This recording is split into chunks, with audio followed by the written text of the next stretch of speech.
Olá pessoal, aquele abraço, tudo bem com vocês? Professor José Augusto falando aqui e hoje eu quero falar um pouquinho sobre Galvão Bueno, né? Galvão Bueno, como todos sabem, é o narrador esportivo, né? Principal narrador esportivo do Brasil, né? Desde quase 50 anos aí na comunicação, começou lá na Rádio Tupi nos anos 1974, né? Então há 48 anos atrás, tornou-se, né, o mais famoso, né, o principal narrador esportivo do Brasil e, segundo ele, na Copa de 2022 aí está encerrando a sua carreira, né, como narrador esportivo. Bom, mas antes eu quero que você se inscreva no canal, tá? Professor José Augusto Neto, né, canal do YouTube. E lá no Facebook também nós temos a nossa página, Professor José Augusto Neto, beleza? Você dá uma curtida lá que a gente agradece, tá bom? Então vamos lá. Como nós estávamos falando, o Galvão Bueno, né, gente, é o principal narrador esportivo do Brasil. Logicamente que ninguém é unanimidade, né? Existem milhões de fãs admiradores, mas existem pessoas também que não são muito admirador. Isso aí é natural, é lógico, né?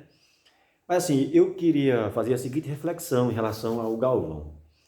Eu, particularmente, sempre admirei o Galvão, gosto, né, do estilo dele, né? Inclusive, ele tem aquela coisa de transmitir muita emoção para o telespectador. Inclusive, ele escreveu até um livro, né, O Vendedor de Emoção, de Emoções, né? Então, assim, a gente analisar Galvão, a gente tem que ver, analisar a carreira, o trabalho que Galvão realizou durante todos esses anos. A gente tem que olhar também para os desportistas famosos, né? Galvão Bueno passou a vida toda narrando futebol, Fórmula 1, boxe, voleibol, basquetebol, enfim, praticamente todos os esportes, né, naqueles eventos mais importantes, naqueles confrontos mais interessantes, ele era sempre o principal narrador, né, porque ele é o principal da Rede Globo e a Globo sempre cobriu, né, durante a história esses esportes. Principalmente quando está esporte que estava defendendo o Brasil, né? Seleção brasileira, Fórmula 1, Seleção brasileira de vôlei, de basquete, enfim. E a gente precisa analisar o seguinte: o Brasil tem grandes esportistas históricos, por exemplo, Ayrton Senna, Romário, Ronaldo, Pelé, e outros grandes, né, atletas, enfim. Mas, e o Galvão sempre nos principais eventos, nas principais conquistas, né, do esporte nacional do Brasil, o Galvão estava lá.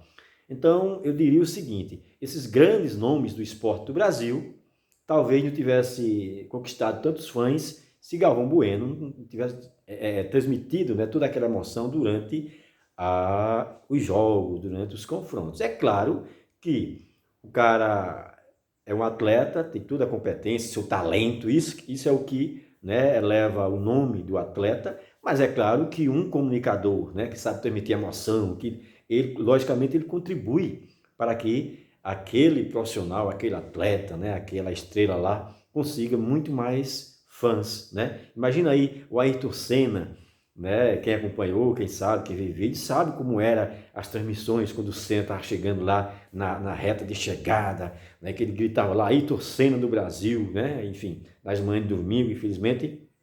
Inclusive, ele transmitiu, né, a corrida em que o Senna morreu naquele trágico acidente lá em 1994. Imagine o Ronaldo, né, sem aquela narração espetacular que ele fazia, né, nos jogos em que o Ronaldo fazia o gol, o Romário, né, o próprio Ronaldinho Gaúcho, os grandes atletas, o Zico, né, e outros mais aqui no Brasil. Então, só para fazer essa reflexão rápida aqui com vocês, né, falando um pouquinho sobre sobre essa questão do Galvão Bueno encerrar sua carreira. Já está com 72 anos, né? A idade tem a questão do peso da idade, a questão física, e isso, logicamente, né, foi decisivo para que o Galvão pudesse tomar essa decisão e encerrar a carreira como narrador esportivo. Tá bom, gente? Obrigado, um abraço para vocês e até o próximo vídeo. Show!